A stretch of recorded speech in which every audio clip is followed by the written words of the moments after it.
somebody's life like this. Old CBI allegations.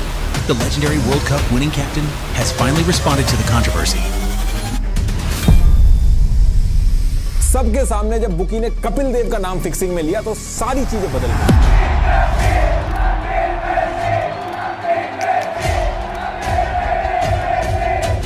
Ramnik Chavda के घर जब रेड मारी तो उसकी डायरी के अंदर से कपिल देव का नाम निकला। अजीत वाडेकर ने क्या किया कि पूरी टीम इंडिया का फोन टैप कराना चालू किया। ये सटोरियों को एक दिन पहले कैसे पता चल गया कि इंडिया फॉलो ऑन नहीं देगा। पाकिस्तान के खिलाफ मैच हारने पे 25 लाख रुपए कपिल देव देंगे और मनोज इस बात पे अड़ गए। लाल कृष्ण आडवाणी सीबीआई को एक केस ही नहीं देना चाह रहे। उन्हीं की वजह से सारे प्लेयर के नाम छुपाए गए।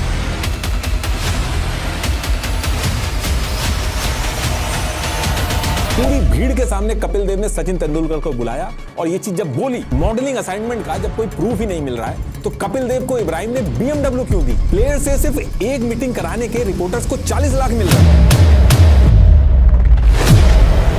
नवजोत सिंह सिद्धू ने स्टिंग के अंदर अपना स्टेटमेंट बदल दिया कि यार कपिल देव के मेरे ऊपर बहुत एहसान है। कपिल देव और सुनील गावस्कर को डालमिया का सपोर्ट है। ऐसा आदमी जिसने इंडिया को पहली बार वर्ल्ड कप जिता के क्रिकेट का चैंपियन बना दिया। ओवरनाइट वो एक खिलाड़ी से भगवान बन गया। देश का बच्चा बच्चा उसकी तरह बनना चाहता था। फोटो खिंचवाने के लिए लाइनें लगने लगी। लेकिन फिर 17 साल बाद किस्मत ऐसी पलटती है, वही क्रिकेट स्टार मैच फिक्सिंग का एक्यूज बन जाता है। स्टिंग ऑपरेशन में उसके नाम आ जाते हैं। सीबीआई इन्वेस्टिगेशन स्टार्ट हो जाती है। घर पे इनकम टैक्स की रेड मारी जाती है। पूरे देश में गुस्सा इतना बढ़ जाता है कि बुक्स में उसके नाम के चैप्टर हटवाने पड़ते हैं। और इन सारी चीजों के पीछे एक्चुअल रीजन क्या थे, इस वीडियो में मैं आपको बताऊंगा। एक एक लाइन जो भी आगे मैं बोलूंगा उसके लिंक मैंने डिस्क्रिप्शन में लगा दिए कि मैं कहां से बोल रहा हूं। एक बार वेरीफाई जरूर करिएगा।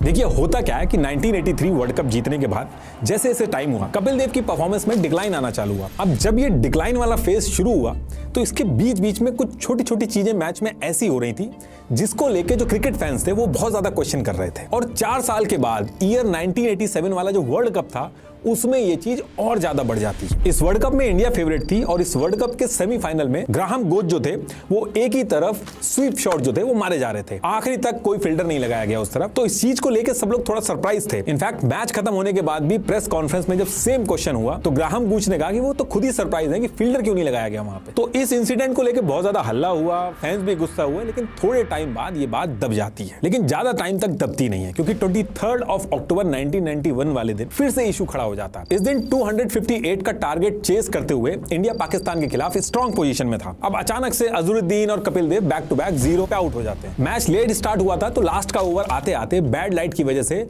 बॉल दिखने में इशू होने लगता है। नेचुरल लाइट इतनी ज्यादा कम हो गई थी कि कमेंटेटर हर्षा बोगले खुद बोलने लगे कि मैंने अपनी जिंदगी में इतनी कम रोशनी में मैच होता नहीं देखा। इंडियन बैट्समैन बॉल कैसे देख पा रहे होंगे इतने फास्ट बॉलर्स के सामने। इस सिचुएशन में बैड लाइट के रूल से अगर इंडिया वॉक ऑफ कर लेता तो रिवाइज कैलकुलेशन में तो आराम से जीत सकता था। और इसी वजह से मनोज प्रभाकर और संजय मांजरेकर ये वॉक ऑफ करने के लिए बोल रहे थे, लेकिन इनको वॉक ऑफ के लिए मना करके खेल को कंटिन्यू करने को कहा गया और जीता हुआ मैच इंडिया 4 रन से हार जाती है। ऐसे ही इसके आगे के एक मैच में कपिल देव के पास पीटर क्रिस्टन को मंकड़ रन आउट करने का ऑप्शन था, लेकिन वो वार्निंग देके छोड़ देते और पीटर उस मैच को जिता देते हैं। तो इस चीज को लेके भी फैंस बहुत गुस्सा हो गए थे। तो इस तरीके के जो फैसले हो रहे थे इनमें बहुत बड़ा डिस्कशन स्टार्ट हो गया था पूरे देश के अंदर। और फिर इसके बाद जब ये सीरीज खत्म हुई कपिल देव एक BMW में दिखते हैं। उस टाइम पे BMW बहुत बड़ी चीज होती थी। BCCI इतना अमीर नहीं था जितना आज की डेट में है। संडे मैगजीन के आर्काइव में जो मेंशन है उसमें क्रिकेटर्स को पर टेस्ट मैच 14,600 रुपए मिलते थे और वनडे के 6,000 रुपए मिलते। ट्रिब्यून के इंटरव्यू में कपिल देव ने खुद बताया था कि सारे मैच फीस, ब्रांड्स और मॉडलिंग वगैरह मिला के 23 लाख वो कमा पाते हैं। तो अब जब यहाँ पे कपिल देव से पूछा गया कि आपको ये BMW किसने दी, तो इन्होंने बताया कि इब्राहिम नाम के आदमी ने एक मॉडलिंग असाइनमेंट के बदले में गिफ्ट दी है इनको ये गाड़ी। लेकिन इसमें भी एक ट्विस्ट ये था कि आगे चल के ऐसा कोई मॉडलिंग असाइनमेंट पब्लिक के सामने आया ही नहीं। अभी जब आगे सीबीआई वाला सेगमेंट आएगा तो उसमें ये पार्ट आएगा। अब ये जो परफॉर्मेंस वगैरह का इशू चल रहा था, जिस तरीके से फैसले लिए जा रहे थे, टीम इंडिया के जो मैनेजर थे अजीत वाडेकर, इनको लग रहा था कि टीम इंडिया के अंदर सब कुछ सही नहीं है। तो पता करने के लिए इन्होंने प्लेयर्स के फोन टैप कराना चालू कर दिए ताकि अगर कोई गड़बड़ चल रही है तो सामने आ जाए। लेकिन इसमें भी कोई चीज सामने नहीं आती है और इस चीज के बारे में इन्होंने मैनेजर की पोस्ट से हटने के बाद काफी टाइम बाद रिवील किया। अब देखिए उस टाइम पे अगर किसी पर नजर रखनी हो तो अथॉरिटीज वही बेसिक फोन टैप वगैरह की हेल्प लेती थी और इन लिमिटेड सोर्सेज के साथ सच तक पहुंचना बहुत चैलेंजिंग था। लेकिन आज के टाइम में